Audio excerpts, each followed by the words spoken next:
Welcome back to our series on understanding learning difficulties. My name is Jenny Tibbett and I'm from Raising Achievement. We're up to session 5 in the series, and today we're going to be talking about dyspraxia. We often get students diagnosed with dyspraxia. Dyspraxia is basically a developmental condition that affects coordination, and it also affects movement.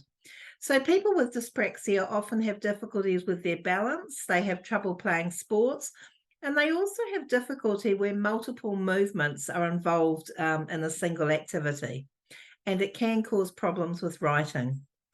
There are 3 main types of dyspraxia. One of them is motor dyspraxia, which involves the movement. One is verbal dyspraxia, which relates to speech, and also oral dyspraxia, which relates to movements of the mouth and also the tongue. So there's a number of characteristics that sort of point out to us that we're looking at something in the area of dyspraxia. One of them is that our children have difficulty with skills like dressing, fine motor skills, doing up zips, buttons, doing their shoelaces, using pens and pencils. They often have difficulty doing things like using scissors, gluing, painting, holding the paintbrush, writing difficulties, and difficulties holding the pen and pencil. They're often awkward and clumsy. They bump into things and to people, which can get them into trouble.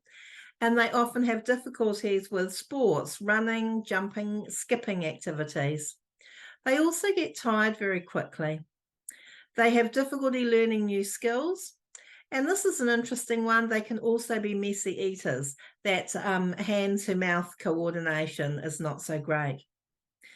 Other things that we'll notice are that children have trouble sort of coordinating their muscles to produce speech sounds and words.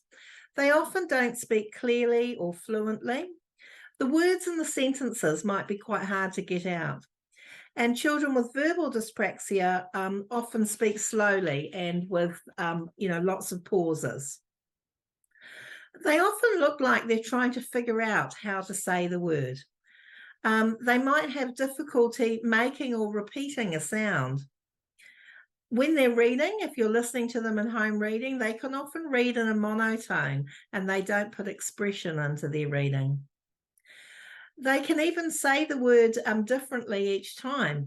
So if you're reading with them and you come across a word they're having a difficulty with, you either work it out or you tell them, and then a few lines later, the same word comes up again and they get it wrong, but they say it differently. And so that happens often. They also have poor fluency when they're reading aloud. So, just that intonation and things aren't there.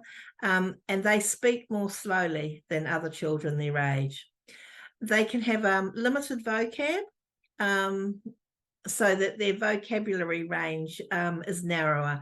And partly that's because they choose to say words that they can more easily pronounce. Again, it's possible to have more than one diagnosis, and other learning differences can coexist with dyspraxia. The diagnosis is made by a paediatrician, and referral to occupational therapists are actually part of the support process for children with dyspraxia. Next week, in our final session on the Learning Differences series, we'll be talking about dyscalculia, a learning difficulty in the area of maths. I look forward to seeing you then.